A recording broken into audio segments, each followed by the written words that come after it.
Our story begins in the year 2100 and something, with planet Earth completely devastated. Then, over a ruined city, a mysterious man stands on top of a high-speed fighter jet. He seems to be looking for someone, and with a smile on his face, the guy says he's finally found him. Without hesitating, the white-haired guy simply jumps from the plane toward the city ground. Meanwhile, down below, a young man named Jin Shido runs desperately through the destroyed streets. The young man is completely exhausted and hurt, so he starts screaming for any kind of help. Crying and almost hopeless, the boy continues to beg to see if anyone else has survived. But suddenly, a giant monster with horns appears in front of him, tearing up the asphalt. To make matters even worse, another bizarre green-colored creature also decides to show up. Completely surrounded, the protagonist falls to the ground, pleading for help, but no one appears. With tears running down his face, Jin Shido screams one more time for anyone who can save him. In that moment, he holds a broken photo of his family as he continues his desperate plea. Seeing the creatures approaching, he thinks about those responsible for having destroyed the world. With his eyes closed, the boy makes one last request for someone to make the guilty ones pay for everything. But before the beast can reach him, blue energy beams slice the monsters into pieces. Jin Shido stays on the ground, not understanding anything, and a mysterious voice apologizes for being late. Right in front of him is the man from before, and the frightened boy asks who he is. The savior then stares at the protagonist with a serious and determined look, without answering the question. Then, the boy starts to cry with relief, as he finally understood what was happening. With renewed hope, he asks if they can finally have their world back now. The white-haired man confirms that they can, while Jin Shido hugs him, full of hope. But our hero then tells the boy to rest in peace, as he was already badly injured. With one last smile and crying, the young man gives thanks for being saved after all. Jin Shido then falls lifeless to the ground, thanking him one last time as the hero watches over him. The white-haired savior remains silent for a moment, looking a bit thoughtful. Just then, a scientist named Kagura appears and asks if Jin was too late to save the boy. Kagura states that the boy was the last one and tells his friend to face reality and give up. Even hearing this, our white-haired protagonist maintains a serious and focused look. The scientist then reinforces that humanity was gone, and there was no more salvation for the planet. It's explained that everything was caused by mutant monsters born from environmental pollution. These bizarre creatures were known to everyone by the dreaded name of corruptors. On top of that, they had an incredible regeneration power and were almost impossible to defeat. Their resilience was so incredible that not even nuclear weapons could take them down.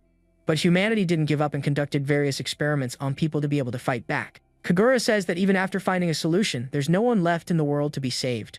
According to him, humanity simply took too long to find a way to fight. However, Jin states with absolute certainty that there is still something worth saving. The scientist then asks if his friend thinks there are still survivors somewhere. With a confident smile, the hero says no, but there will be survivors in the future. Then Jin asks if the nanomachines created by Kagura can also heal the environment. Kagura confirms and explains that the nanomachines not only destroy the corruptor's regeneration, they are also responsible for starting the recovery and complete healing of the entire planet. With this, the hero affirms that one day the Earth will regain its former beauty and return to normal. And in that future, a new civilization will surely arise and prosper, just as humanity did. Hearing this plan, the scientist seems very skeptical and says it's all just a fairy tale. Our protagonist then turns and starts to walk away while his friend says that it's fine by him. Jin Shido then turns with a smile and replies that this small possibility is enough. Then we're taken to a flashback that shows a dark hallway of some kind of laboratory. We see that our white-haired hero's power might be needed in the distant future. Apparently, Kagura decided to believe in this maybe for a chance to save what was left. For the scientist, just having the chance to pass this hope on to the next generation is enough. At that moment, the cryogenic sleep mode is activated, and the year count begins to pass. Many years go by, and the monsters continue to roam freely across the desolate land of the planet. Hundreds of years later, the Earth remains a completely devastated and uninhabitable place. After almost 1,000 years, new and even more bizarre creatures began to emerge over time. Millennia pass, and the monsters continue to dominate everything, evolving in very strange ways. But after more than 17,000 years, the planet finally begins to show signs of recovery. Tens of thousands of years later, the corruptors still exist but seem to be fewer in number. At 84,000 years, nature finally returns to normal and wildlife flourishes. After more than 240,000 years, the monsters finally seem to have vanished from the Earth. Hundreds of thousands of years continue to pass, and planet Earth finally becomes a paradise again. After millions of years, nature is completely recovered and full of new animals. Tens of millions of years later, Earth is a beautiful place with beaches and crystal-clear oceans. Finally, after an incredible 1 billion years, the countdown reaches its long-awaited end. Then the cryogenic sleep release sequence is activated and the process to wake our hero begins. In this new world, we see someone running desperately through a dark and gloomy place. A girl with pointed ears is also on the run and seems to be completely terrified. Shortly after, a group of 3 semi-humans flees from a giant dragon-like monster. The girl asks if the one they're looking for is really there, and her older companion confirms it. Desperate, she says that if the person isn't there, they can consider themselves gone. But the young woman doesn't give up, and with a determined look, she keeps moving forward with her group. Apparently, they are looking for a legendary figure known as the Guardian God. The trio finally arrives in front of a giant gate and believes their savior is right there. The girl then uses a type of key to try to open the passage, but the gate seems very heavy. When they enter the place, they realize it's a dead end with a glowing capsule at the top. The girl is speechless and completely disappointed with what she's seeing in front of her. To make matters worse, the monster that was chasing them finally manages to reach them inside. The group is completely cornered, and with nowhere to run, they fall into a complete panic. In a final act of desperation, the girl closes her eyes and screams, begging for the guardian god's help. Suddenly, the capsule's glass begins to crack, and a mysterious voice says it understood the call for help. In the same instant, the capsule shatters and a bright light hits the monster, throwing the group away. With that, the oldest of the three semi-human says with a smile that he told them it was worth believing. Suddenly, our hero emerges from the capsule with a smile and talks about the possibilities of the future. He then finds a storage box that Kagura developed and sees that his clothes are inside. The white-haired man goes to the computer and is shocked to see that he's 100 million years in the future. Jinshid notices that most of the data is corrupted and thinks it's a miracle the place is still intact. He believes this happened thanks to the nanomachines that were spread throughout the planet's atmosphere. Now he wants to know what happened, but the only clue he has is a message cube from Kagura. But first, the savior turns to hear the trio's story and completely forgets he's not dressed. The older one covers the girl's eyes while Jin says he's been like that for 100 million years. After explaining himself, he finally puts on his clothes and says the suit still fits very well. With everything settled there, the large gate of the old laboratory finally begins to open. As they leave the place, a bright sunlight hits the group's faces, who are not used to it. Our white-haired protagonist then faces the new world for the first time in a long time. Before him lies a beautiful landscape, and he realizes that this is the world 100 million years later. The girl then pulls on his coat, calling him guardian god, and he notices how different everything is. Next, the young woman points the way and asks the newly awakened one to follow her with her group. The savior looks a bit suspicious but decides to go with them to understand the situation. Along the way, he wonders if they are human but remembers that his race went extinct a long time ago. Then he notices the koala and cat ears and thinks they are new creatures that evolved this way. Jinshid concludes they must have been affected by the nanomachines, and that's why they evolved with animal ears. As proof of this, he says their language is the same as it was 100 million years ago, and then decides to introduce himself. He introduces himself as Shida Jin, and the girl with pointed ears says her name is Hakama Phil, but he can call her Akama. Next, the older one introduces himself as Dan Poo, and the blue-haired boy says his name is Shandy. The hero then asks what they want him to do, and Hakama replies that they are almost at their destination. The girl then explains that they need his help to defeat the corruptors, and Jin is startled by that name. At that, little Shandy gets terrified by something he sees in the distance. The group then spots their village and realizes the whole place is under attack and on fire. Desperate, the blue-haired boy runs towards the village shouting for his parents, but Akama tries to stop him. Our protagonist just watches the two running and seems to be calmly analyzing the whole situation. He then notices that the barricades protecting the village are all made of wood and very simple. Also, all the buildings are made of wood, and the fire spreads very quickly through all the houses. Seeing all this, Jinshido realizes that the civilization of that world doesn't seem to be very advanced. In the blink of an eye, the hero appears right next to the girl, who is startled by his incredible speed. Just ahead, they see an old woman fighting a bizarre monster, and Shandy screams desperately for his grandmother. The old woman then notices their presence and asks Hakama why she decided to return to the village. With a serious look, the white-haired man observes the creature and wonders if that is really a corruptor. He confirms that the appearance is identical and wonders if they are also called that in this new era.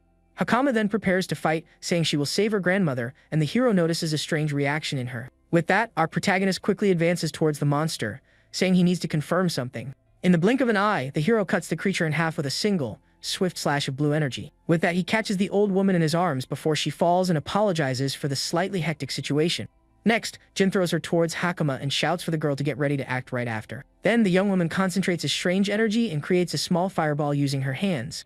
She then launches her fire sphere towards the creature, which retaliates with a blast of flames. The girl's attack hits the monster's head squarely and causes a small explosion on the spot. The hero notices that the corruptor's regeneration was suppressed by the nanomachines, as expected. He wonders if she used the nanomachines from the atmosphere, but only compatible humans can control them.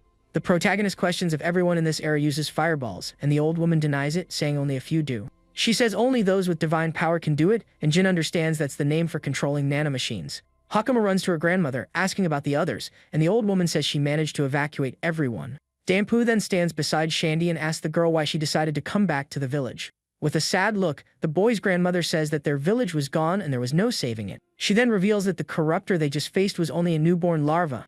That creature was just a hatchling that had just been born and wasn't even that strong. According to her, the main body is something they can't handle, and more larvae will attack soon. But a voice suddenly emerges and tells the old woman not to be discouraged and to stay stronger. At that, two warriors appear, and the one with cat ears says he'll finish the monster off by himself. The old woman asks about the villagers, and Sarlis's companion says he sent them to a shelter. At that moment, Hakama recognizes the man calling him father, and he asks where she was. Hakama replies that she went to the sealed gate, and her grandmother gets angry that she went to a forbidden place. The girl explains that her grandmother said the guardian god there would help them in times of danger. With that, the old woman stares at Jin Shid-o with great suspicion and asks if he is the so-called savior. She then adds that he doesn't look like a god at all, and the hero is confused. At this, Sarlis starts laughing at the situation and tells them to stop messing with him. The warrior then calls the protagonist inferior species, and our hero is stunned by the term. Shani then runs to his brother and confirms that the white-haired man is indeed the guardian god. Sarlis points to Jin's ears and says he is inferior for not having any animal power.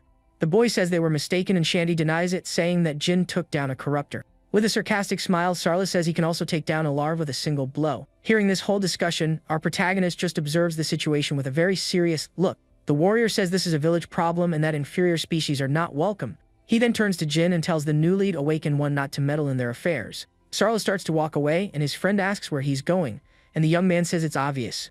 With a confident smile, he says he's going to take down the great corruptor, and for the others to be afraid. Seeing this, Hakama's grandmother calls Sarlis a fool and says he could have survived if he had run. Our white-haired hero just watches the whole situation in silence, looking thoughtful. The old woman then thanks Jin for his help and asks him to take her son and the children to the shelter. She says she will follow Sarlis and risk her life, and Hakama screams desperately for her grandmother. But to everyone's surprise, Jin Shid-o simply refuses the request, and the old woman is astonished. Hakama looks at the protagonist with a smile as Jin says he has his own pride too.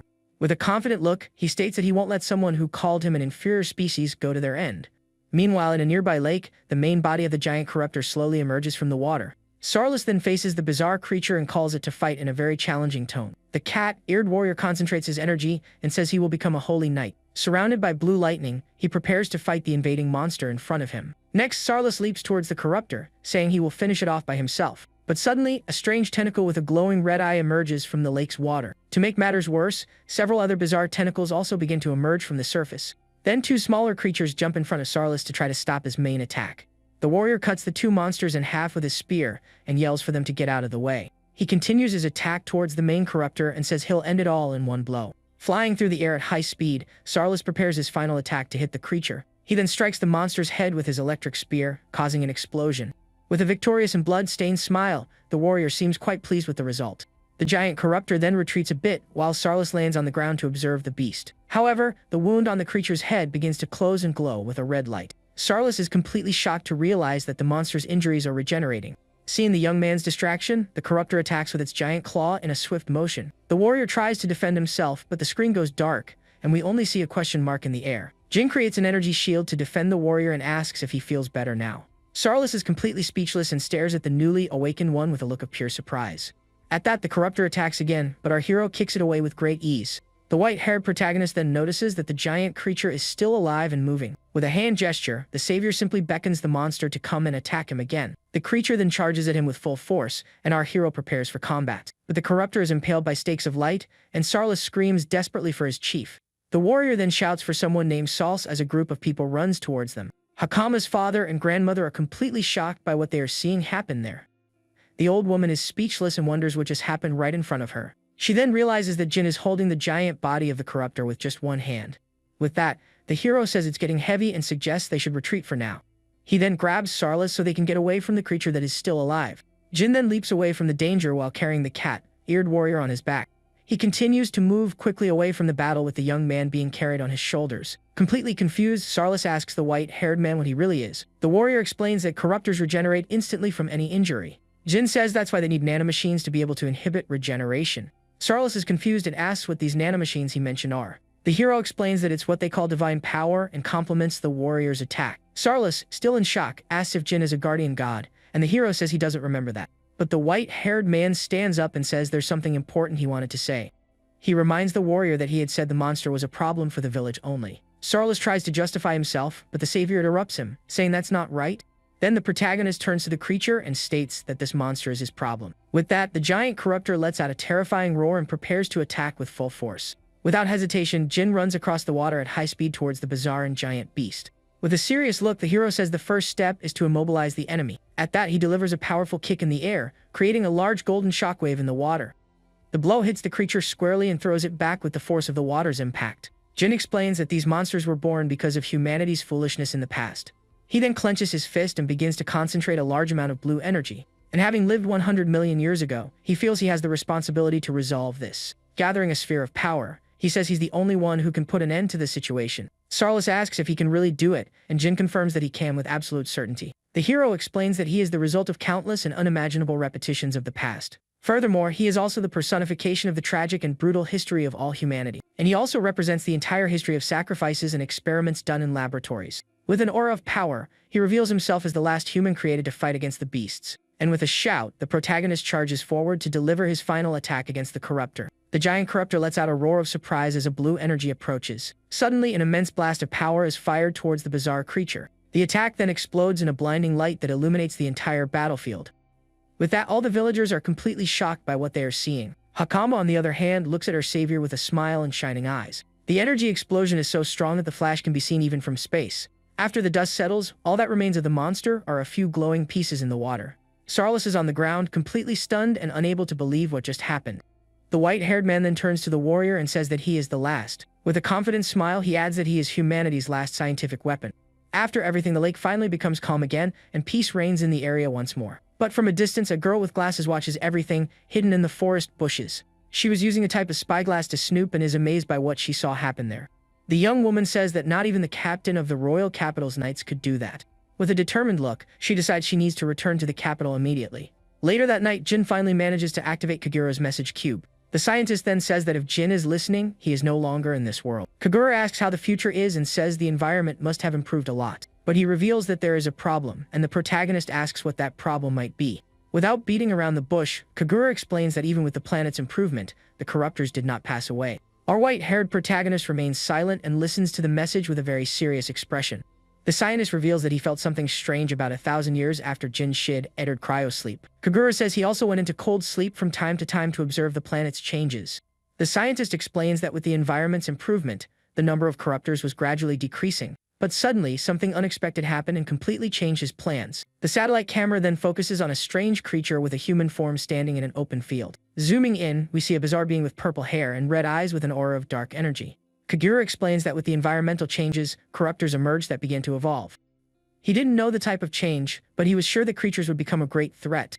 The only thing he could do was to modify the new life form so they could fight. And on top of all that, he also needed to leave some power for our hero to use in the future. The savior then gets confused and wonders what kind of power the scientist was referring to. He then picks up a green syringe and asks if his friend was referring to that. Kagura says that as soon as he injects the liquid, the nanomachines will show him how to use the power.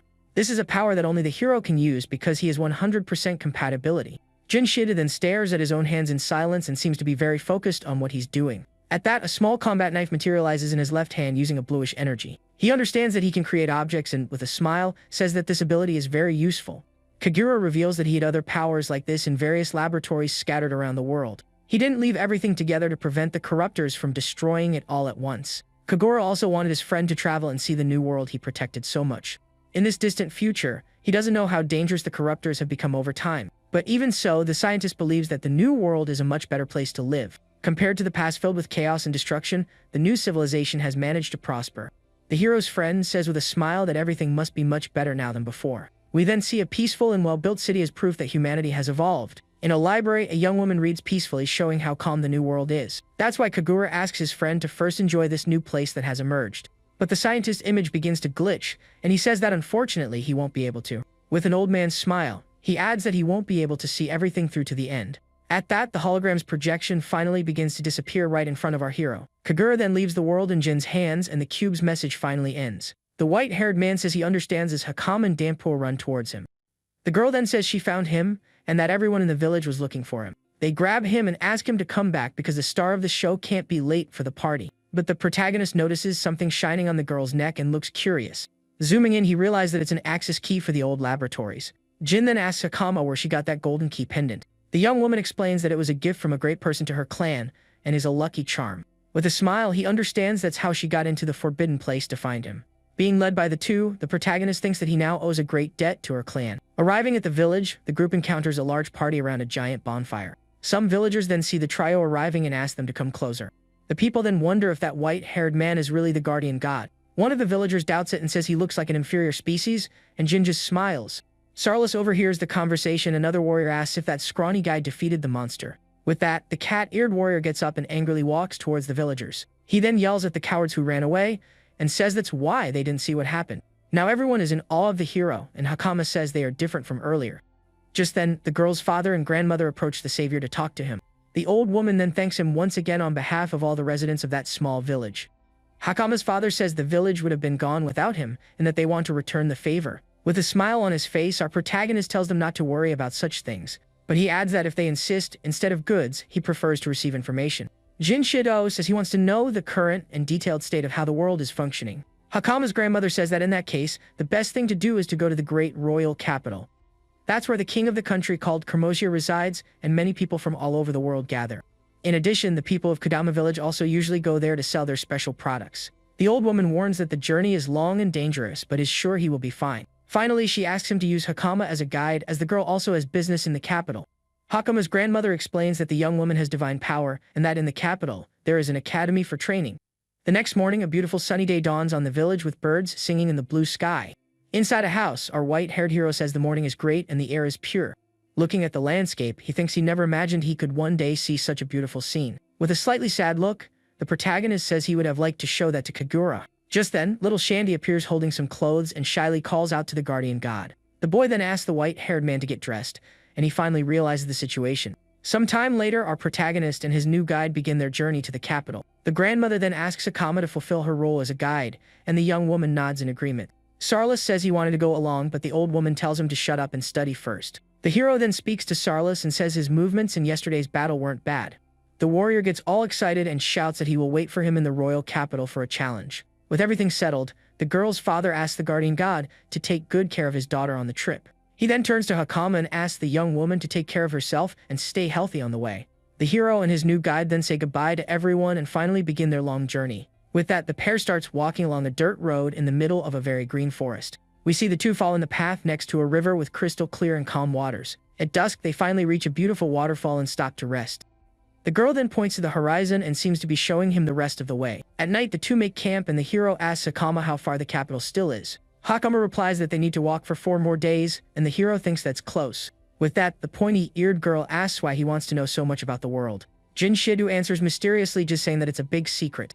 But he remembers that Kagura said the corruptors wouldn't be wiped out easily, and the protagonist confirms that this is a fact, as the creatures still exist in this era. However, he wonders how this is possible, as they only reproduce in polluted places. With a serious expression, the savior thinks that something is definitely changing. The young woman notices his face and he apologizes, saying he was just a little thoughtful. At least the white-haired man is happy to know that people haven't been dominated. So he decides that he will first investigate how the people of this era deal with the beasts. Leaving the corruptors for later, he asks Hakama to stop calling him guardian god. Suddenly, the sound of an approaching horse in the middle of the night interrupts their conversation. The noise gets louder and louder, and the two look towards the forest with curiosity. A mysterious voice then apologizes for interrupting their rest. Just then, a knight in armor and 2 female companions appear and ask for a moment of their attention. The blonde-haired young man with pointed ears stares at the protagonist with a very serious look. Unintimidated, the hero asks with a suspicious expression who that man is. The knight introduces himself as Argus Walton, the captain of the 7th Division of the Holy Knights. Jin Shido is confused by the name and wonders who these Holy Knights are. But one of Argus's companions gets a very angry look on her face upon hearing the question. The warrior gets annoyed with the hero's attitude and shouts at him to stand up and show respect. But Captain Argus tells his companion to stop and says with certainty that they are the ones he was looking for. The blonde then apologizes for the rudeness and asks if they can have a little chat. With that, Jin Shido stands up and questions what the knight meant by, "They are the ones."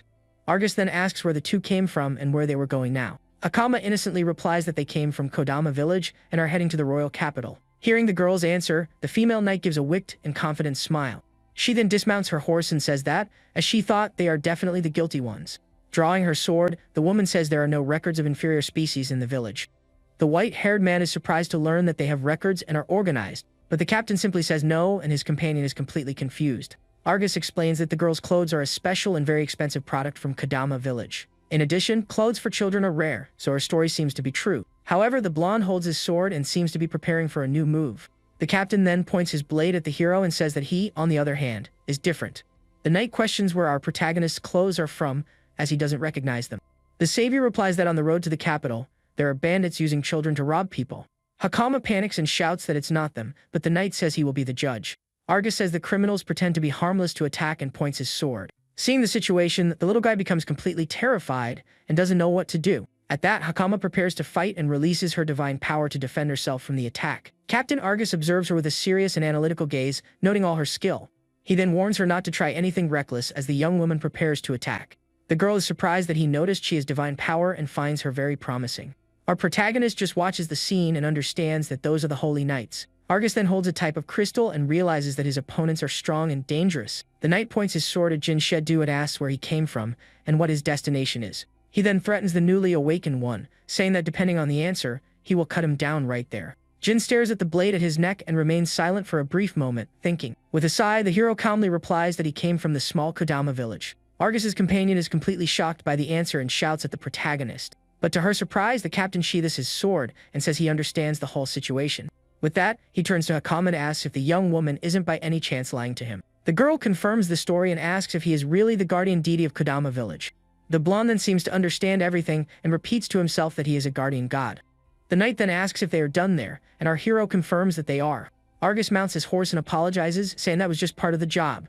He then asks if Jin is going to the capital and says they will see each other again. The knight offers his help and asks the hero to forget the debt of 7 days. With that, the captain and his group leave, and his companion remains very annoyed.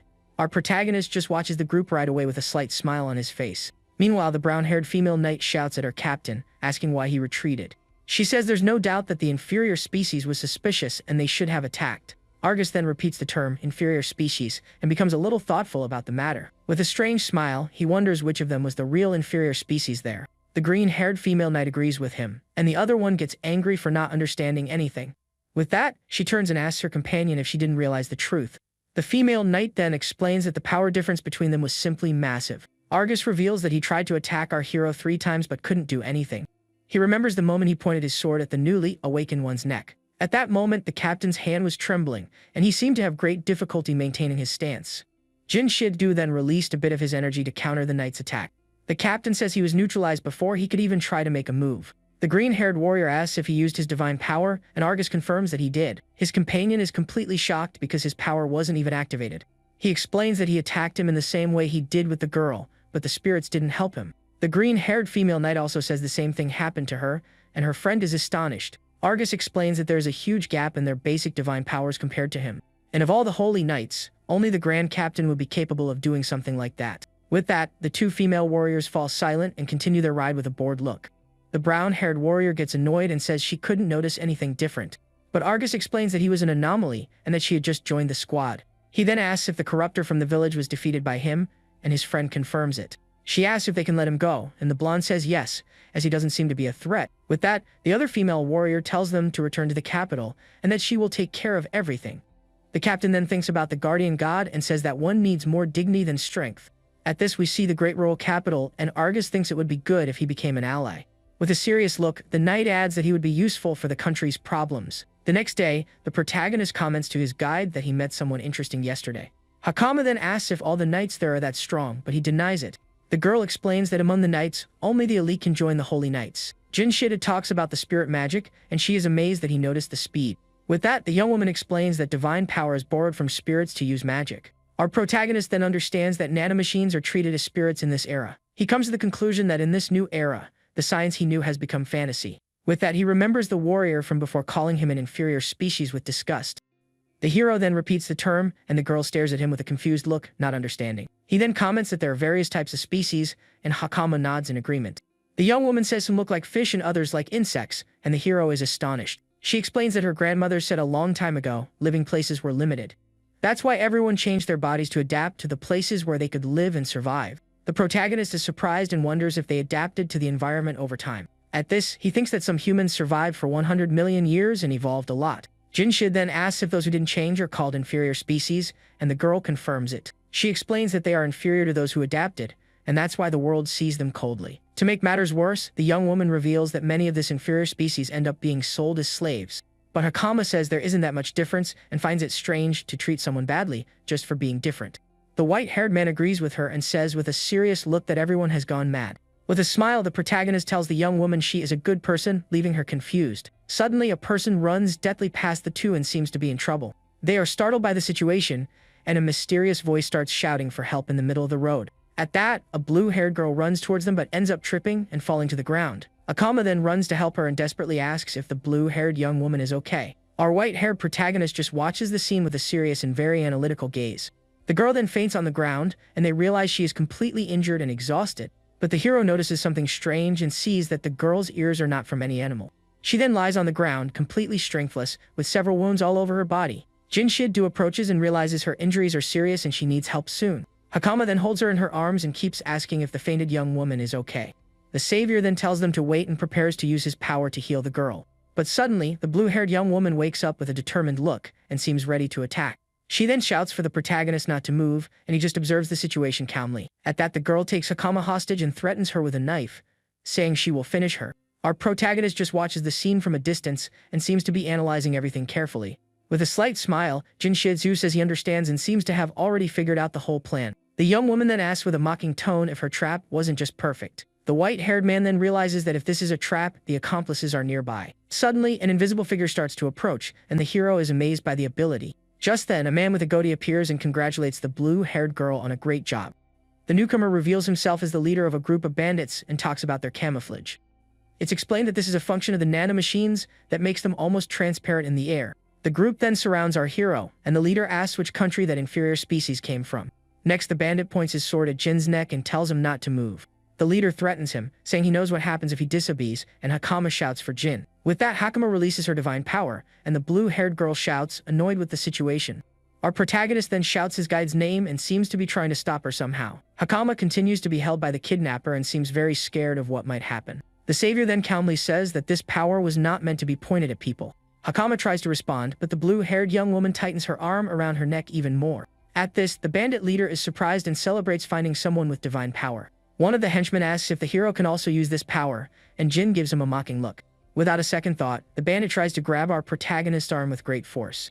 Then, the henchman attacks him with a knee strike and arrogantly calls him an inferior species. But the group leader stops him, saying not to ruin the merchandise as he's not worth much. The man with the goatee adds that an inferior species would never have divine power.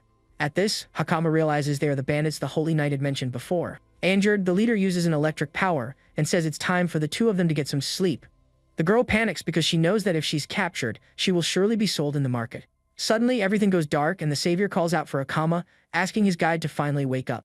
The young woman then wakes up startled and realizes they are both trapped inside a cage. Jinshid asks if she is okay, and the girl confirms, saying she's fine. The protagonist then looks around and asks where they are, seeing other people trapped. He explains that this place is the base of the bandits who attacked them in the forest earlier. It also seems that other people who were also attacked are trapped there with them. In another cage, we see two men completely bruised and with their clothes all torn. In a cell next to them, a green-haired girl with pointed ears trembles with fear, curled up. With that, the two remain silent for a moment and observe the place very carefully. Hakama then asks why he is without his clothes, and the hero explains that they were stolen. The girl says he is very calm, and the savior replies that he has spent his life almost without clothes. But the young woman changes the subject and asks why he didn't react to the bandits' attack. She says he could have easily beaten them, and Jin just stays silent for a moment. Outside, two guards are talking, and one of them tells the other to just get it over with. With that, the hero and his guide continue to sit in the cell, watching the bandits' movements. The blue-haired girl then appears with a plate of food and is surprised that they are awake. Hakama gets angry at the traitor, and the young woman tells her to hate her all she wants, as she doesn't care. The kidnapper says she doesn't expect to be forgiven, because she never thought she would be from the start. Even hearing this, the pointy-eared young woman remains very angry and grabs the cell bars. But to her surprise, the protagonist says that she is actually very kind, leaving her confused. She then repeats the word kind and thinks that a real villain wouldn't act that way. Jin explains that real villains don't waste time thinking about whether they are hated or forgiven by someone. With that, the white-haired man stands up and seems to be preparing to finally take action. Effortlessly, he simply bends the iron bars of the cage using only his hands. The blue-haired girl is completely shocked and speechless at the absurd strength he showed. Once outside, he turns to the young woman, and she still can't believe what she just saw. The hero says he was waiting for her so they could talk without anyone listening, and Hakama is confused. He then asks the traitor where the important person to her, who is being held hostage, is. The young woman asks how he knows that, and the hero calmly replies that it was just a hunch. While healing her, he says that at first he was fooled because her injuries were all real. But the savior explains that not even a villain would use an ally to cause such serious injuries. That's why he realized right away that she was only following them because of some kind of blackmail. The blue-haired girl is completely speechless and stares at the situation with a look of pure astonishment. The hero then asks if the hostage is her brother, and the young woman nods yes. In a flashback, we see that the bandits said they would sell her brother to some traders. With that, she realized they would be separated forever and fell into complete despair. The young woman then reveals that her parents were defeated, and that's why she needs to protect her brother. Hearing the whole story, Hakama just observes the situation in silence and seems very thoughtful. Our white-haired protagonist has a look of pure hatred and calls them trash. Hakama then asks if he let himself be captured on purpose, and he says that was part of it. The savior explains that villains are stubborn and persistent like oil stains, and the guy doesn't understand. He says that if one escapes, he will spread his influence elsewhere and cause more problems. That's why if you're going to finish them, it's better to do it all at once, leaving no trace. Suddenly, Jin kicks the cell door, and the guard who was there is thrown far away by the force of the impact. Our protagonist then stands at the entrance of the cell and stares outside with a serious look. With a dark aura, he says it's necessary to pull everything out by the roots, and very completely. Then we are taken to a flashback showing a futuristic city 100 million years ago. We see several flying cars and buildings illuminated by neon lights on a rainy night. At that, a boy with black hair and blue eyes appears with his face all bruised and dirty. On television, he saw a hero who unmasked an organization, and because of that he longed for justice. The boy then stands on a dark and foggy street, seeming to be waiting for something. But he soon realized the truth when a man in dress shoes stopped right in front of him. He thought that a world that needs justice is a very complicated place to live in. This kind of world is always full of people who are like trash and don't care about anything. A bandit grabs him by the collar, and he thinks that if he could live normally, nothing would be better.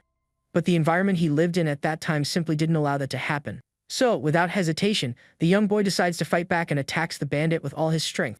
The only solution he found was to simply overwhelm all of his enemies without mercy.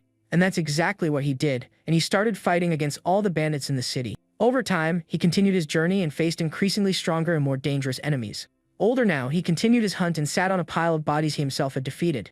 But one day, a mysterious man appeared and found him in the midst of all those bodies on the ground. Our protagonist just stares at the man in silence and seems to be listening very attentively. The scientist then extends his hand and says that the young hero was born in the completely wrong world. Back in the present, Jin drags one of the unconscious guards across the floor using only one hand.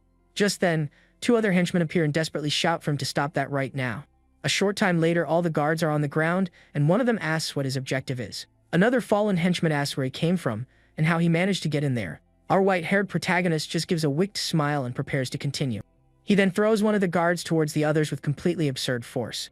One of the henchmen manages to catch his companion, and is shocked by the force of the throw. In the blink of an eye, the hero passes them and attacks the last guard who is still standing. The henchman manages to catch his companion and is shocked by the absurd force of the throw. Jin stands with his back turned and faces the bandit leader, who shouts and asks who the heck he is. The man with the goatee remains on the ground, completely paralyzed and not understanding the situation. Suddenly, a loud scream echoes through the place, and all the other prisoners are startled. The blue-haired girl then realizes whose scream it is and gets a little worried. The young woman asks who her partner is, and Akama replies that he is a guardian god. With a confident smile, the girl says that if they leave everything to Jin, it will be all right. Hakama tells everyone to leave, and the other young woman asks if they will really be saved by him. She remembers the leader and says he has a strong divine power and they can't win by force. Seeing the situation, the bandit leader despairs and shouts for our hero to wait. The savior holds a henchman's head, and the leader asks if he's looking for money. The man with the goatee then gives a wicked smile and seems to have a very strange idea. He then points to a cage and asks if the protagonist is looking for slaves. The bandit says he can give him whatever he wants, and we see that the girl's brother is in the cage. Our protagonist just observes the situation with a look of pure disgust and disinterest. With a cold look, the hero asks if he's done talking while a bandit stares at him. The leader is completely speechless and wonders what the heck is happening there. He then questions why his spirit magic isn't working against the intruder. With a look of panic, he realizes that this guy is different from everyone he has ever faced. The white-haired man says it helps that he's just a half-baked villain. He explains that real villains run away immediately, and the bandit gets a fearful look on his face. Jin continues, saying that people like him first underestimate their opponent and think they will win. But when he's about to lose, the bandit tries to flatter the enemy, and the man with the goatee gets angry. Seeing that he has no other choice, the group leader decides it's time to put his plan into action. He then runs towards a lever and shouts that the battle isn't over yet. The man with the goatee then manages to pull the lever, and a large gate begins to open. Behind the large iron door, a bizarre and muscular creature is trapped in a dark cage. Our protagonist stares at the beast, and the bandit explains that it was acquired at someone's request. The monster then breaks the cage, and the leader says that if flattery doesn't work, he can't help it. With a wicked smile, the man with the goatee seems very confident in the power of that creature. He then shouts to our hero that he will completely finish him using his secret weapon. Without hesitation, the creature charges forward and prepares a powerful punch to hit the protagonist. But Jin Shidu just stares at the attack with his eyes glowing, showing no fear. To everyone's surprise, the hero manages to stop the monster's blow using only his hands. The bandit leader is completely in shock and can't believe what just happened. Jin explains that he was born with what they would call a superhuman and very strong constitution. He reveals that he seems to have many times more muscle fibers than a normal human being. With that, the protagonist lands a powerful punch right in the middle of the bizarre creature's stomach. Next, Jin says that against an intruder, he won't hold back and begins to release his power. Clasping his hands together, he fires an immense blast of energy using all his divine power. The attack obliterates the creature, and the bandit leader falls to the ground, completely terrified. Jin then approaches and asks if he can't even use divine power to protect himself. With a serious look, the white-haired protagonist faces him and asks what he's going to do now. Completely cornered and sweating, the man with the goatee begins to beg for mercy. But with a desperate smile, he asks if the savior won't let him leave. The hero responds with a simple no and then lands a powerful punch on the bandit's face. After that, he finally gets his clothes back and begins to dress calmly and peacefully. With his coat on, he says he got his clothes back while the villain stares at him. He then turns to the cage and apologizes to the children for making them wait. He promises he will get them all out of there, and the little hostages are filled with hope and joy. But before that, he goes to a table and says he needs to investigate some things first. With that, the newly awakened one opens a small wooden box and finds a key and a document. Looking at the papers, he realizes that it all seems very suspicious and is intrigued. Zooming in, we see that the document is written in a strange and indecipherable language. The savior gives a slight smile, and it seems he has finally understood the whole situation. But to our surprise, he says he has no idea what is written on those papers. With that, he decides he will have to ask a comma to teach him how to read the language of that world. He then turns to the monster's remains and wonders what they wanted by capturing the intruder. Jin says he will find out the truth and places his hand on the remains of the bizarre creature. Then he accesses the cameras of the area's nanomachines to see what really happened. He then says there should be a record if the footage is from the last week and starts watching. With a serious and determined look, our white-haired protagonist continues watching the past. At that, a nobleman asks what he intends to do, and the man replies that he doesn't need to know. With a wicked smile, the mysterious man says that nevertheless, he will tell him one thing. He then reveals with a sinister look that something very interesting is going to happen in this country.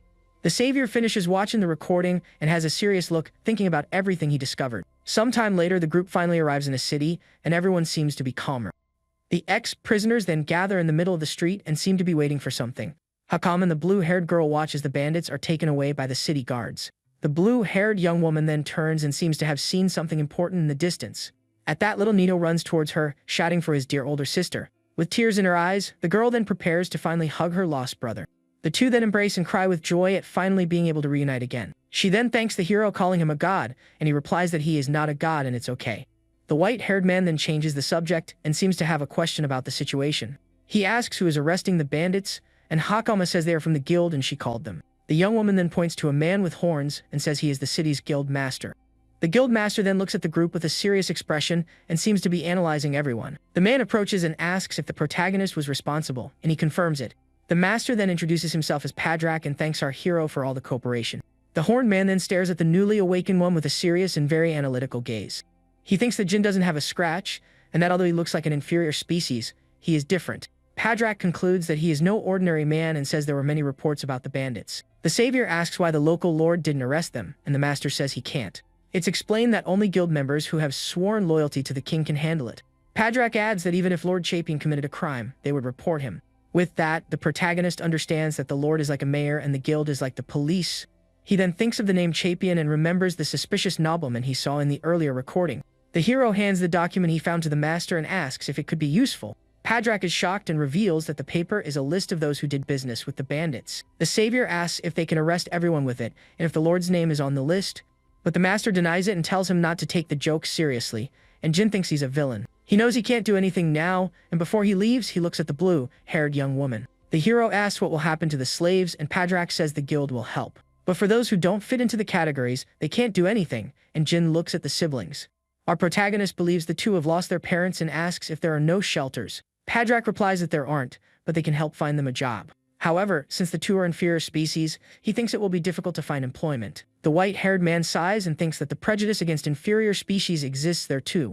He wants to do something to help the two but realizes they have nowhere to go or work. But suddenly the protagonist has an idea and tells them to wait a bit. He asks if they would go to a place where they could work, and the young woman confirms it. With a slight smile, the white-haired man says he has a place in mind.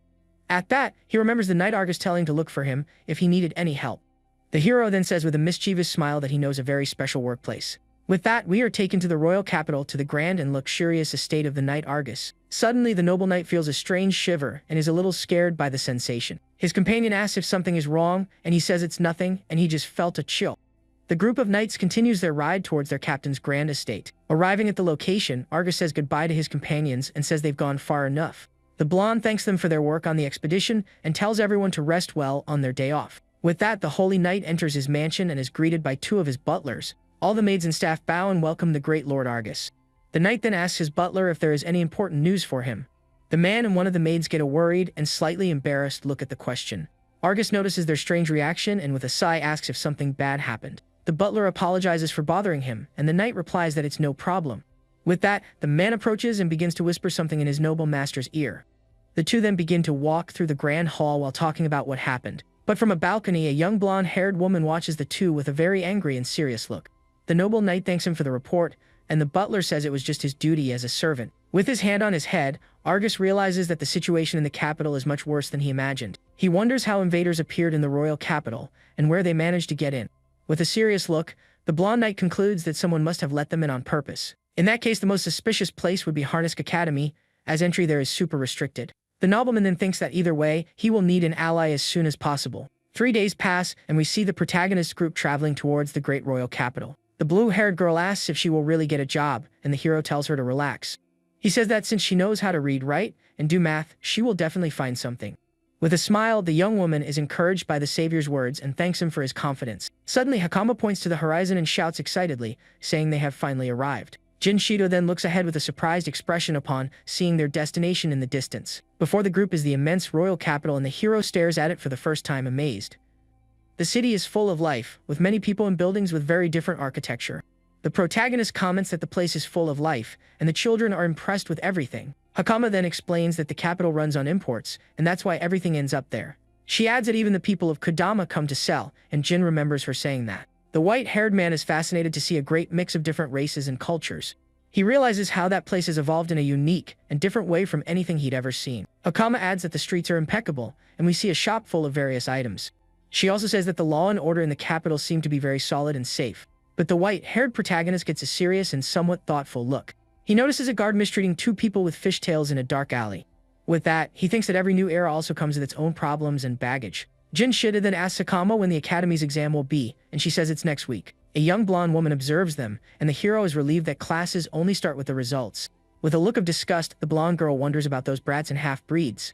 After a long day, the group finally arrives at an inn to rest. Hakama and little Nino then throw themselves on the bed, excited to finally have a place. The hero says they finally got a real bed, and everyone happily agrees. With that, he thinks that now that they've arrived in the capital, comes the million-dollar question. Holding a bag of coins, the savior remembers that living in that world requires a lot of money. Hakama holds the reward from the bandits, but he knows it won't last after being divided. And on top of everything, he still needs to get a job for the two siblings he rescued. The protagonist thinks that tracking down Argus would be the shortcut, but without an invitation, he can't get past. With his hand on his chin, the white-haired man becomes thoughtful and analyzes all the options. He wonders if he should first investigate the corruptors of this new era to understand. The newly awakened one remembers that there are already people trying to use the creatures for dirty work. Jin concludes that the corruptors are a great threat, and he can't just ignore them. With a serious and determined look, the protagonist stares out the window, looking very focused. He then affirms with conviction that he will not let history repeat itself as it did before. With that, the hero asks Sakama how people there usually research something. The girl explains that books are expensive, and in her village they had to share them among everyone. But she reveals that the capital has a library where he can find what he's looking for. The white-haired man repeats the word library, and seems to have really liked the idea. With a smile, he says this is useful, and he might even find a clue about Kagura's laboratory. But upon arriving at the location, a librarian with glasses says that's out of the question for them. She explains that the books are national treasures and entry is not allowed for just anyone. The woman reveals that entry is restricted to students, staff, and the local nobility of the city. Hakama then remembers that Jin doesn't know how to read, and he confirms that he is still illiterate in the language. He says he's learning the alphabet, but it will take time until he can understand a whole page. With his hand on his face, the protagonist gets frustrated and wonders what he can do now. Suddenly, two hooded men call him trash and seem to be looking for trouble. The white-haired man then turns and asks if they can talk for a second. Without hesitation, one of the men with wolf ears charges and tries to punch the protagonist. But the hero easily stops the blow with just one of his gloved hands. With an ironic smile, he comments on the reception and says he thought the streets were safe. The attacker replies that he thought wrong and continues to force his attack against our hero. The savior stares at the man with a serious look, and a golden light begins to shine in his hand. With that, he releases a small wave of energy and throws the attacker far away with the impact. The attack explodes in a bright light in the sky, and the people on the street are completely shocked. The wolf-eared man then lands and compliments his opponent's instincts with a smile. The blue-haired girl is frightened and thinks they are using divine power in broad daylight. Our protagonist then asks what they want, and the attacker replies that someone hates him. With a serious look, the white-haired man realizes that this is some kind of hired attack, but with a slight smile, he thinks that this whole situation is actually perfect for him. The attacker threatens him, and the savior replies that he only worries when he's in real danger. The wolf-eared man gets angry and charges to attack again with all his strength, but to his surprise, the hero manages to catch his fist with ease once again. In a swift move, Jin twists the attacker's arm and throws him to the street floor. Seeing this, his companion gets angry and starts to gather a large fireball in his hands. The red-haired man then launches his attack, and the protagonist calmly faces the magic. But with a simple hand gesture, he creates a wind barrier and dissipates the entire fire attack. In the blink of an eye, Jin appears right in front of the attacker, who is shocked by the speed. The newly awakened one then grabs him by the collar of his clothes with a serious and very determined look. He then tells the young man to come back when he's strong enough to be a real threat. With an intimidating look, the protagonist adds for him to come back if he has the courage. The young man is terrified and realizes that this man is by no means an inferior species. Suddenly, a mysterious voice shouts for everyone to stop and tells no one to move from there. A female knight appears and complains that they are making a scene in the middle of her day off. The knight points her spear and says she will take them all to the city prison. With a smile on his face, Jin thinks that his plan to attract attention has finally worked. At this, the knight gets angry and recognizes our hero as the inferior species from before.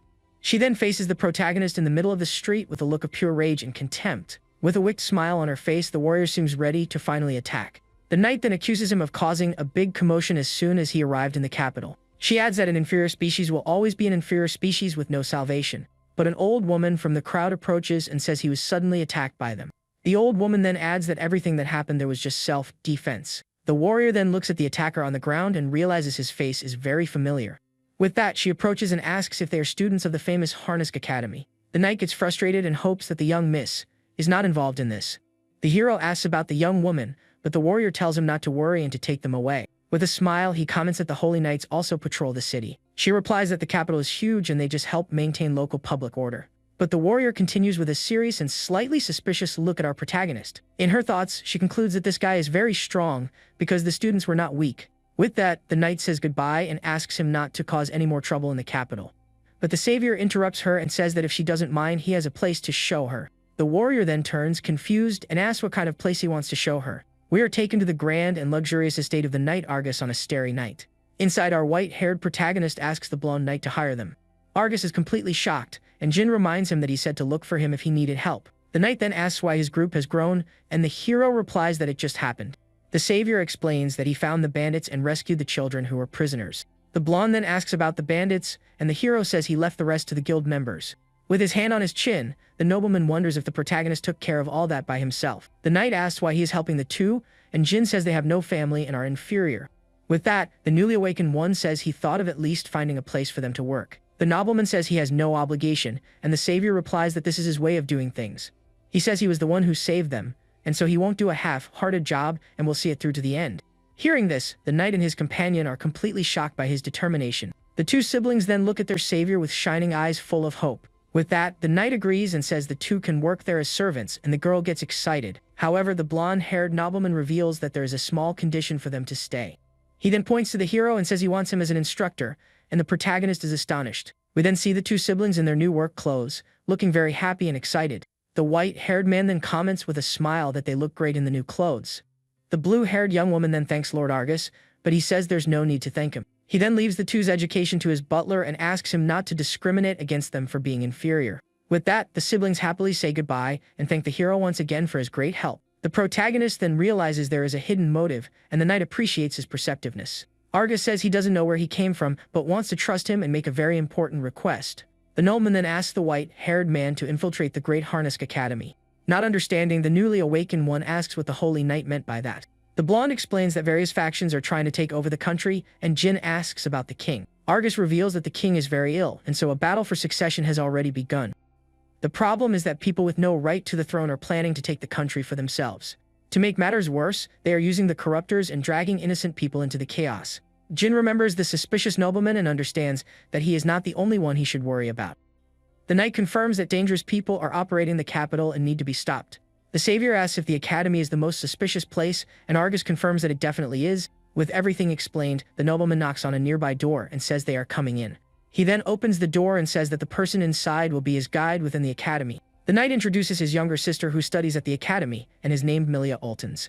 Argus then tries to introduce our protagonist to the young blonde woman who looks at him with contempt.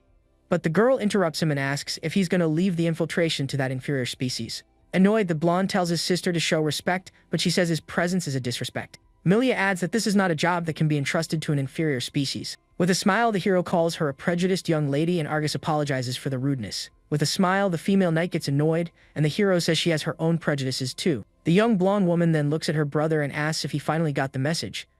She says that this is not just an infiltration and that he also needs to fulfill his duty as an instructor. Milia adds that she doesn't believe an inferior species is capable of serving as an instructor. But Hakama reveals that Jin doesn't know how to read, and the hero gets annoyed that she told the secret. The young blonde-haired woman says that is completely out of the question and seems decided.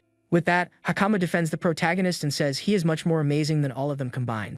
The noblewoman is silent for a moment and looks at the white-haired man with suspicion. She then admits that he at least has the necessary strength to keep the students in line. But the girl adds that to be an instructor, you need much more than brute force. Seeing the young woman's stubbornness, the blonde knight puts his hand on his face in complete frustration. Argus's companion then realizes that the students from before were sent by the spoiled noblewoman. The knight apologizes and says he will talk to her, but the hero says it's okay. With that, the protagonist asks what he should teach, and Argus replies that it's spirit magic. The nobleman explains that from what he can see, the newly awakened one is very skilled with this magic. Jin asks what part of the magic he should teach, and Argus replies that just the basics are enough. He explains that if the hero teaches ignition, discharge, freezing, and healing, it's more than enough. But the white-haired man asks if that's all, and the knight is shocked by the question. Argus then asks if he also uses special magic, and the protagonist is a little confused. The hero remembers the bandit and wonders if he was considered exceptional in this new era.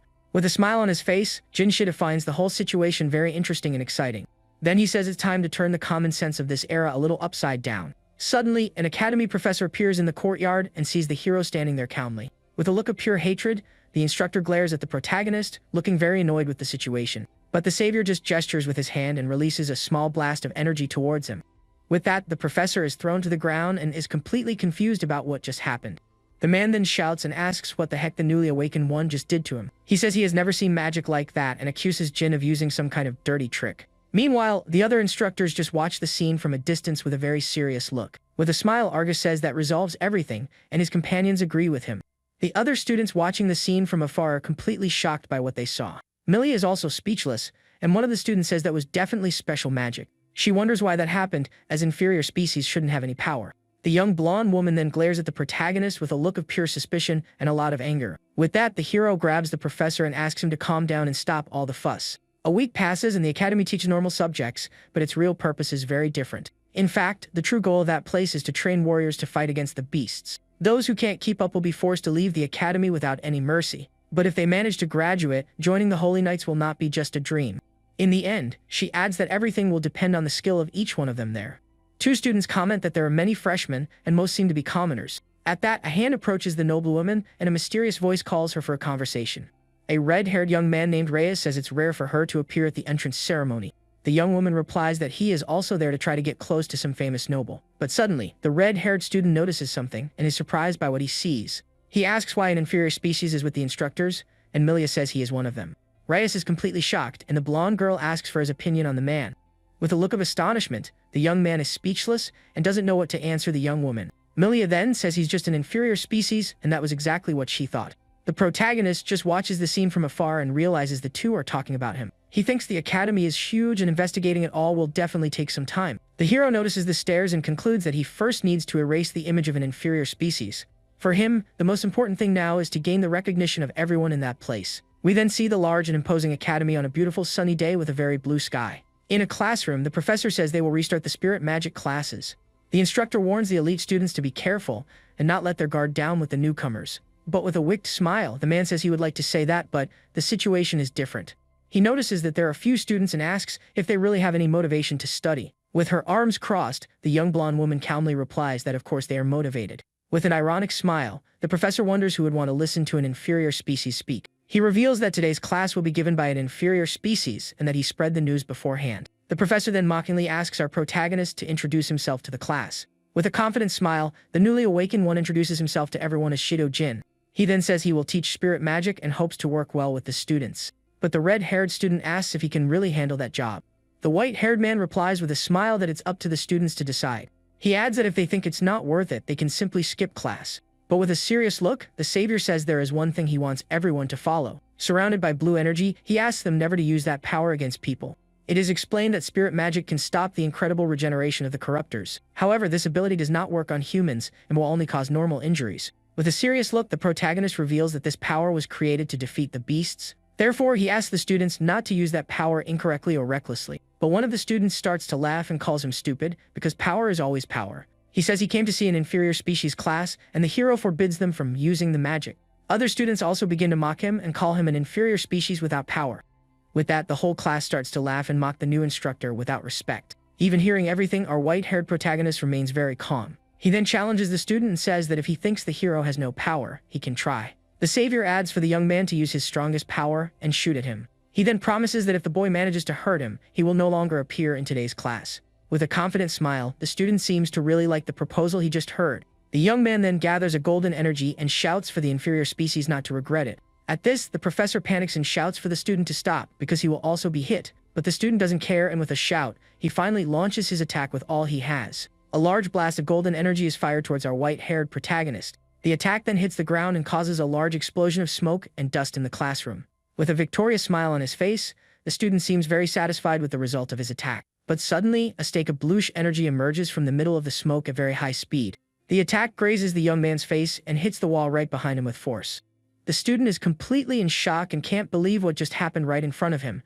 The savior then says that if he had wanted, that attack would have finished the boy in an instant. He adds that judging people just by their appearance can end up being a fatal mistake. The red-haired student is speechless and wonders if that was also spirit magic. Jin asks if he was called inferior for being inferior, but since the hero is stronger, so what should they call him? And the white-haired man says he will give the answer. With a confident smile, he states that the right answer is simply professor. The other professor then asks if the newly awakened one knows the conditions to activate the magic. But the protagonist just points to the student and asks if he attacked him and tells the young man to answer. The student is confused and replies that it's just a matter of visualization and doesn't understand. The student explains that to use divine power, you just have to imagine the force and project it onto the spirits to manifest it. Our protagonist smiles and says that visualization is important, but it's not the condition to activate the magic for real. He reveals that the spirits, or nanomachines, need to receive a specific frequency to release their power. The student is confused, and Jin explains that there are actually 8 types of fundamental frequencies to use. With that, he begins to demonstrate the first type, which is fire magic, creating a flame in the palm of his hand. Next, the savior shows the second, which is lightning, concentrating electric energy around his fist. The third magic the hero demonstrates to the class is wind, with green energy coming from his hand. Finally, he shows ice magic and says that up to that point, the student should already know the elements. But to everyone's surprise, the protagonist says that besides these elements, there are other types of magic. He then reveals gravity manipulation and creates a floating purple energy sphere in his hand. Then he shows light intensity manipulation, creating a white and very bright ball of energy. The next power is atmospheric pressure manipulation, and he says he still has what he showed before. With a smile, he shows spatial protection and creates a floating blue energy cube in front of him. Seeing that, the other professor despairs and shouts, asking if he can use 8 types of magic. Our hero explains that to apply the basics, visualization is the key, like turning a discharge into a spear. With a confident smile on his face, the new academy instructor seems ready to really begin. Then, with his arms crossed, he faces the students and mockingly asks if the class can begin. After class, the white-haired man walks through the academy's corridors with a very serious expression. He thinks he needs to investigate the place, but notices that the other professor continues to watch him from a distance. The protagonist then realizes that there are students everywhere, and he can't find anything suspicious. He then thinks he needs to find a place where students are not allowed in order to investigate. With a serious look, the white-haired protagonist seems to already have an idea of what he's going to do. But the young blonde woman continues to stare at him with suspicion and seems to be analyzing the new instructor. With that, she confronts him and asks with a serious voice who he really is. He then turns to her, and the girl admits that he is not a normal person like the others. The nobleman adds that an inferior species could never use all types of magic. The savior says he taught it in class and that anyone can use it if they can switch the frequencies. She says that if it were possible, he wouldn't be drawing so much attention, and other students watch. With that, the white-haired man suggests they go somewhere else, and the young blonde woman follows him. The two then walk down an empty corridor with large pillars and old windows on the side.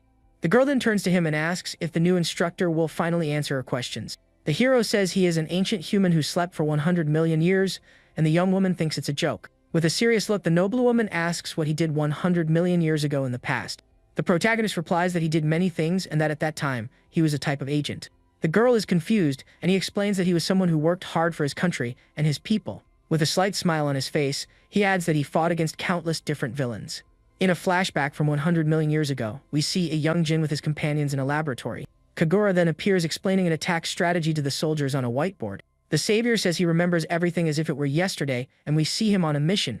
With a weapon in his hand, the young Jin runs through a large explosion during his agent mission. With a smile, the white-haired man says that all of that is very nostalgic and remembers his past. The noblewoman then asks how someone like him ended up sleeping for so long, and the hero replies that he failed. He reveals that he was arrogant and thought he could handle everything completely alone without help.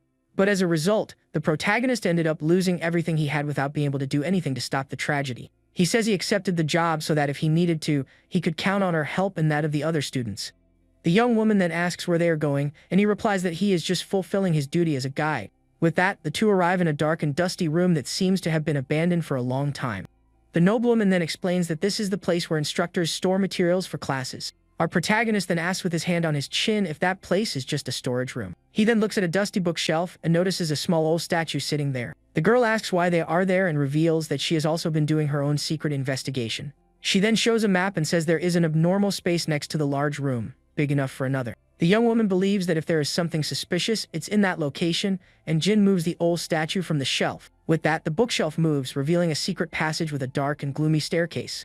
Facing the passage, the hero praises the girl and says her deduction was completely right about the place. The noblewoman then asks how he knew and points out that, although everything was covered in dust, something was strange. He explains that this specific spot was clean and that he also used a bit of intuition from experience. The savior says he's going in to check and tells her to wait, but the young woman insists she's going with him. He warns that it's dangerous and there might be a corruptor, but the girl tells him not to underestimate her for being a noble. She proudly says that her grades are the best and that her skills are no less than her brother's. With a smile, he says it's okay and that he will trust the young noblewoman's ability and her judgment. He then creates a sphere of light, and the two begin to descend the dark staircase together carefully. The path seems very deep, and the noblewoman comments on how convenient light manipulation is for them there. The hero thinks the place looks like a fantasy game, and the girl doesn't understand what he meant. With that, she changes the subject and remembers the conversation about him facing villains in his past. The noblewoman asks if he already has a suspect, and he thinks she's asking for a lot on their first day. Even so, he seems thoughtful and with his hand on his chin, calmly and attentively analyzes the situation. The savior then reveals that perhaps Professor Rodman is involved in everything that is happening. He says the professor is calm, but when he's not talking, his mind seems to be far away. It's a trait of people forced to do something, and he is also always on the defensive for no reason. The girl says she thought Professor Gilda was suspicious, but the hero thinks she couldn't do anything. Her emotions are easy to read, and she is not two-faced, so deep down, she must be a good person. The white-haired man continues to light the way while the noblewoman watches him in silence. After descending completely, they finally arrive in a long, misty corridor in the basement. The young blonde woman is surprised and says she never imagined such a large space under the academy. Suddenly, he stops, and the girl asks what it is, and if he found something strange there. With a shocked face, he says he never thought he would find that in a place like this. Before them is the door to one of the research laboratories that Kagura left around the world. With a serious look, the protagonist faces the gate and confirms it's a laboratory of his friend. He then notices that the door is protected by nanomachines and has no doubt about it. The noblewoman is completely shocked and wonders how such a large door ended up under the academy. With that, the girl asks if they can open it, and the hero explains that it normally requires an access key. The young woman is confused by the term, and the protagonist explains that it's like a key to unlock the gate. The white-haired man then becomes thoughtful and seems to be remembering something important. He remembers that Hakama inherited the key and thinks that someone from here must have inherited the other one. With a serious look, the savior realizes that if that's the case, he doesn't need to worry about it. He then places his hand on the door, and a system confirms Jin-level access and unlocks the gate. With a sound of creaking metal, the large and heavy laboratory gate finally begins to open. The protagonist then realizes that the person Kiao's in the country is the one with the access key. When the gate opens, they find a huge place full of corruptors trapped in cages. The young blonde woman is completely terrified by the scene and can't believe that is under the academy. She then asks how he opened it without the key, and the hero says being an ancient human has its advantages. The noblewoman then repeats the term, ancient human, and seems to be starting to believe his story. With her hand on her chin, she stares at him and asks if he's serious that he came from 100 million years ago. Our protagonist just observes a green monster in a cage, looking very focused on the scene. He then comments that the situation is strange and wonders why the creatures are so calm. With a serious look, the white-haired man doesn't understand why they let themselves be captured. We see that not even the other corruptors show any sign that they will try to escape the place. He then remembers that the bandits' monsters were also quiet and calm in their cages. But the most important thing is how they managed to bring the giant creatures to that secret place. The noblewoman says her brother was right and that the academy is indeed a suspicious and dangerous place. With that, the young woman suggests they wait in hiding until the culprit appears, but the hero refuses. The savior explains that their priority is to seal the academy and get rid of the monsters as quickly as possible. The girl asks if he's going to let the culprit escape, and he says he understands her feelings, but it's risky. He reveals that if the creatures get loose, the first victims will be the students who are right above. The white-haired man adds that even her brother would prioritize everyone's safety. With that, the noblewoman agrees, and the hero says he also has a bad feeling about it. He explains that his instincts never fail, and that's why he wants to investigate the laboratory for longer. The protagonist then asks her to call Argus so he can seal the academy, and the young woman agrees. The white-haired man then says goodbye to her and starts walking down the dark corridor of the laboratory. He then stops in front of a large clock on the wall and seems to be looking for some clue. With that, the hero hopes to find something that can help him understand the current situation of the place. The clock then continues to tick, and our protagonist continues his investigation of the laboratory. Meanwhile, upstairs, Professor Gilda and the other instructors are talking in the academy's corridor. Other professors then mock the wolf-eared man for getting beaten by the new instructor. Angrily, the professor says that because of that inferior species, his reputation has been ruined. He wonders how the hero uses 8 types of magic and says he is definitely cheating. Angrily, the man shouts that he will unmask the new instructor, no matter the cost, for everyone to see. But suddenly, the headmistress appears and calls him Lord Gilda, looking a little annoyed with him. She asks him to stop his bizarre movements as he is scaring the other students nearby. At this, the headmistress asks Professor Gilda if she has seen Lord Rudman around recently. The wolf-eared man replies that he hasn't seen him since the ceremony and that this is a problem. With that, the headmistress says there was something she wanted to discuss with him about the freshman's curriculum.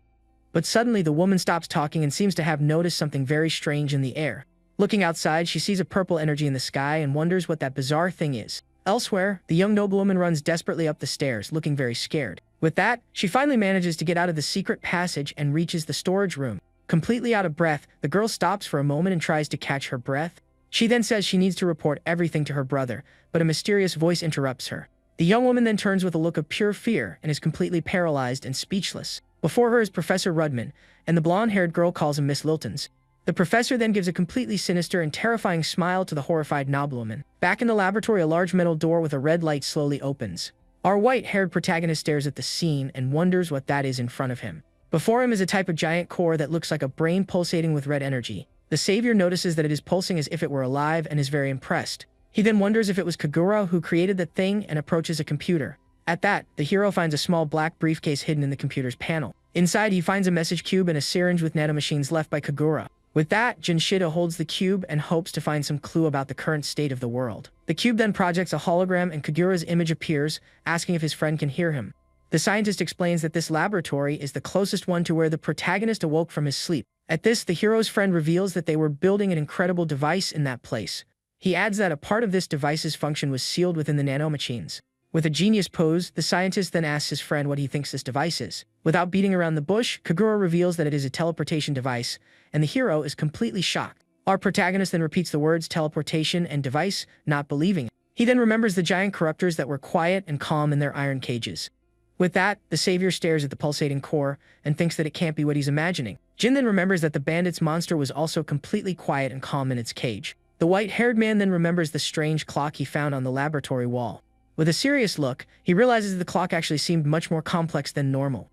Back at the computer, the white-haired hero continues his investigation with the pulsating core in the background. With a determined look, the protagonist repeats once more that it is all a teleportation device. It is a technology that connects one space to another, and that couldn't be achieved 100 million years ago. He then remembers what Argus said about the invaders appearing in the royal capital. With that, he realizes that the monsters were sent through the secret teleportation device. The savior remembers the invaders who were at the bandits' base and how they were also quiet. At this, Kagura shows a device and says that is the teleportation device he created. But the hero is confused because the device the scientist showed looks very different from the red core. He then turns to the core and wonders what the heck that thing in front of him is. Suddenly, the clock on the wall starts to move, and it seems to have activated something in the place. With that, the large red core begins to shine intensely with a very strong and blinding light. Our protagonist is then startled by the situation and prepares for what's to come. The red light then illuminates all the cages, and the corruptors seem to be being activated. Even the giant monsters that were at the large gate also begin to glow in the dark. At this, several beams of red light come out of the cages, and the monsters begin to disappear from there. Meanwhile, in the capital, Argus's companion runs towards him and shouts that it's an emergency. With a serious look, the noble knight stares at the sky and seems to already know what's happening. Several corruptors then begin to fall from the sky, and Argus realizes that the worst-case scenario has happened. Back at the academy, the young noblewoman asks Rodman what's wrong and why he's so serious. The professor then gives a strange smile and calls her Miss Oltons in a very sinister way. With that, the girl releases her power and shouts for Rodman to get out of the way and asks if he is involved. The professor then reveals that she has already figured everything out and that the young woman was snooping around. The noblewoman then asks what he means by "it's too late" and seems very worried. Without hesitation, Rodman reveals with a wicked smile that today was the day they executed the plan. He explains that the plan was for later, but because of her, he decided to move things up. In his thoughts, the villain remembers our white-haired protagonist and his power. He thinks that this man will surely become a great threat to his plans. By intuition, he knows that Jin is as troublesome as the spoiled noblewoman's older brother. The villain reveals that the hero has actually already found the secret passage that was there. He knows the protagonist is down there and wants to get rid of any problems at once.